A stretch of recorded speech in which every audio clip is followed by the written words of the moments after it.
नमस्कार। The follow up के live session में आपका स्वागत है। आज पूरे राज्य की निगाहें ईडी और ईडी दफ्तर पर लगी हुई थी और वजह यह है कि आज मंत्री आलमगीर आलम से पूछताछ होनी थी, उनको तलब किया गया था। और मंत्री आलमगीर आलम जो है समय से ही सुबह तकरीबन 10:30 बजे ईडी दफ्तर पहुंच गए थे और अब वो ईडी दफ्तर से बाहर निकले हैं। और ये जो समय है ये तकरीबन 10 घंटे का है, मतलब 10 घंटे लंबी पूछताछ उनसे चली है। वो अभी अभी बाहर निकले हैं। इस वक्त हमारे साथ हमारे सहयोगी संजय रंजन हैं।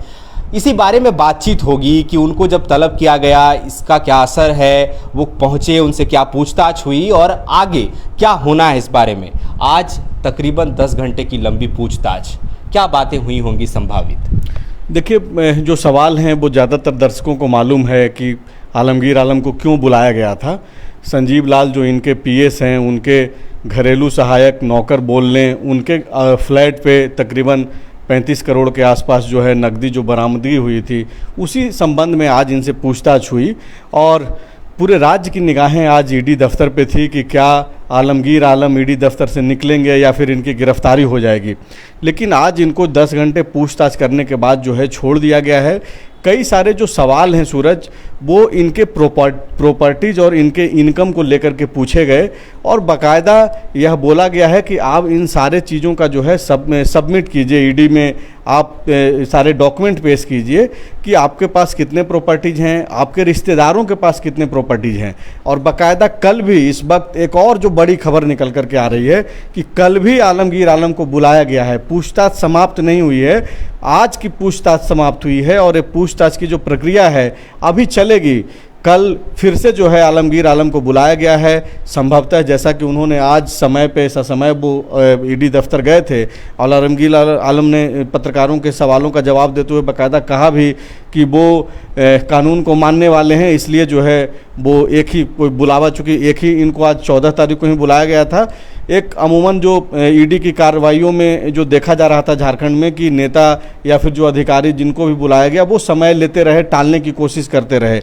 लेकिन आलमगीर आलम ने बाकायदा कानून को मानने की बात को स्वीकार करते हुए पहले ही समन में जो है वो ईडी दफ्तर पहुंचे और उन्होंने सवालों का जवाब दिया। संजीव लाल जो उनके पीएस हैं वो पहले से ईडी के गिरफ्त में हैं, रिमांड पे हैं। तो एक खबर ये भी है कि संजीव लाल और आलमगीर आलम को आमने सामने करके भी जो है कई सारा क्रॉस क्वेश्चनिंग हुआ है, क्योंकि संजीव लाल से पहले से पूछताछ ईडी कर रही है और अब उन्हीं सबूतों को क्रॉस करने के लिए, उन्हीं आरोपों को क्रॉस करने के लिए आलमगीर आलम के आमने सामने भी बैठाया गया। एक चीज़ ये भी निकल कर के आई कि संजीव लाल की पत्नी को ही बुलाया गया था। पहले भी संजीव लाल की पत्नी से पूछताछ हो चुकी है। आज जो संजीव लाल की पत्नी से पूछताछ हुई और आमने सामने वाली जो बात है, वो मेरे पास जो खबर है सूरज कि वो सिर्फ संजीव लाल और उनकी पत्नी को आपस में आमने सामने जो है बैठा करके पूछताछ किया गया।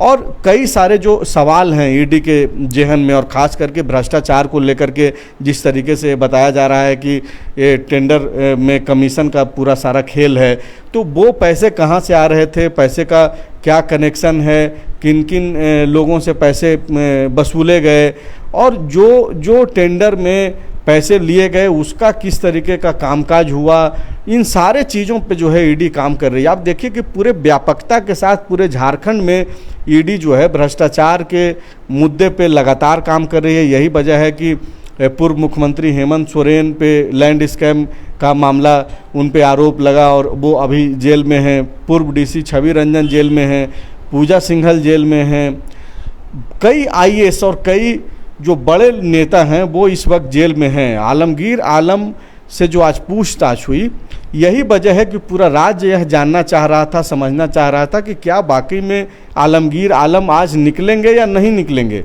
संजय रंजन, वही सवाल जुड़ा हुआ है क्योंकि जैसे कि आपने कहा कि एक और पूछताछ के लिए बुलाया गया है। ये तो है कि उनके इनकम की जानकारी मांगी गई है, इसमें यह भी जाना जाता है कि आयकर रिटर्न कितना दाखिल करते हैं उसकी भी जानकारी मांगते हैं। तो केवल क्या इतनी वजह रही होगी कि आप दस्तावेजों के साथ कल दोबारा आइए, या ये भी ईडी के ये देख रही होगी कि वो जवाबों से संतुष्ट नहीं है और गहराई से और तथ्यों के साथ पूछताछ करें? 2-3 चीज़ें हो सकती है सूरज। या तो ईडी के कई सारे ऐसे सवाल हैं जो आज नहीं पूछ पाए गए होंगे। बहुत सारे सवाल अधूरे होंगे जिसका सवाल इनसे लेना होगा। कई सारे सवालों का जवाब आलमगीर आलम के तरफ से यह कह करके बोला गया होगा कि इनके पास जानकारी नहीं है। जहाँ तक प्रॉपर्टीज़ की डिटेल्स जो मांगी गई है, ना केवल सिर्फ आलमगीर आलम बल्कि उनके पूरे फैमिली के और उनके रिश्तेदारों के भी जो प्रॉपर्टीज़ हैं उसको लेकर के जो है ईडी ने ये मांगा है कि आप अपने सारे लोगों का जो है ब्यौरा दीजिए, क्योंकि ये जो रकम है वो बहुत भारी संख्या में, आप समझिए कि एक कमरे के अंदर से जो है करोड़ों रुपए कैश की बरामदगी हुई है। पूरे देश भर में इसकी चर्चा है। इसके पहले धीरज साहू जो पूर्व राज्यसभा सांसद कांग्रेस पार्टी के हैं, उनके यहाँ 350 करोड़ रुपए की बरामदगी हुई। प्रधानमंत्री मोदी तक ने उसको आज भी उन्होंने ट्वीट किया। आज भी इन सारी चीज़ों का जिक्र हुआ। आप देखिए कि आलमगीर आलम के संबंधित जो जहांगीर आलम है, जहाँ से पैसे की बरामदगी हुई है, उनका भी संबंध जो है जोड़ने की कोशिश हो रही है। क्योंकि पहले खबरें ये निकल कर के आई कि जहांगीर आलम ने यह कबूला है कि वो पैसे जो है संजीव लाल के इशारों पे वो लाता था और वो उस फ्लैट में रखता था। संजीव लाल कौन है? संजीव लाल मंत्री आलमगीर आलम के पीएस हैं और वो पहले भी कई पूर्व मंत्रियों के पीएस रह चुके हैं। तो इस तरीके की बातचीत जो है, आलमगीर आलम खुद भी जब आपने ही रिएक्शन लिया था तो उन्होंने बताया था कि वो तो पहले भी कई मंत्रियों के पीएस रहे हैं। और अभी आप देखिए कि पूरा फोकस्ड इस मसले पे है कि संजीव लाल के इशारे पे जो पैसे लाने की और वसूलने की जो बात जहांगीर आलम ने की है, जैसा कि बताया गया है, वो इशारा कहाँ से मिलता था? क्या वो वाकई में संजीव लाल का ही इशारा था या फिर मंत्री आलमगीर आलम का भी उससे संबंध है? मंत्री में आलमगीर आलम अगर इससे सीधे जुड़े हुए हैं तो किस तरीके से पैसों का खेल चल रहा था? ये सारी चीज़ों पे जो है बातचीत हो रही है और सवाल पूछे जा रहे हैं। तो थोड़ा भी इंतज़ार करना होगा। आज आलमगीर आलम को छोड़ दिया गया है। आज वो निकले हैं, तकरीबन 10 घंटे तक पूछताछ हुई। 10:30 के आसपास वो ससमय पहुंच गए थे और उसके बाद जो है 8:30 बजे के आसपास वो निकले हैं। तो जो ये गैप है वो तकरीबन 10 घंटे का है। 10 घंटे में ईडी ने क्या क्या पूछा, एक एक तो सारे सवालों का तो ब्यौरा नहीं मिल सकता है, लेकिन जो मोटा मोटी तौर पे बताया गया वो यही कि संजीव लाल और आलमगीर आलम को आमने सामने रख करके भी क्रॉस क्वेश्चनिंग हुई। और दूसरी बात है कि आलमगीर आलम को फिर से बुलाया गया है, मतलब कि बुधवार को भी आलमगीर आलम ईडी दफ्तर जाएंगे और उनसे बाकायदा कहा गया है कि आप अपने प्रॉपर्टीज़, अपने फैमिली में जो रिलेटिव्स हैं, उन सारे लोगों का प्रॉपर्टीज़ का जो है डिटेल्स आपको सौंपना है। इन सारे लोगों पे जांच पड़ताल ईडी जो है करने जा रही है।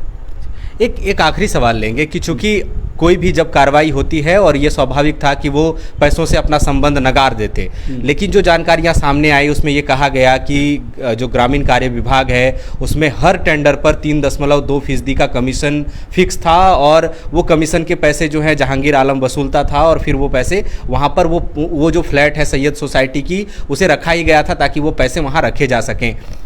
अब जो है जैसा आप बता रहे हैं, क्या जहांगीर आलम और संजीव लाल दोनों पहले से ही ईडी की रिमांड पर हैं? अब चर्चा ये चल रही है कल की पूछताछ में क्या जहांगीर आलम, संजीव लाल, आलमगीर आलम, इन सारे लोगों को एक दूसरे के सामने बिठाकर क्रॉस क्वेश्चनिंग करके जो पैसों का स्रोत है उस बारे में और जानकारी के लिए ईडी जाएगी?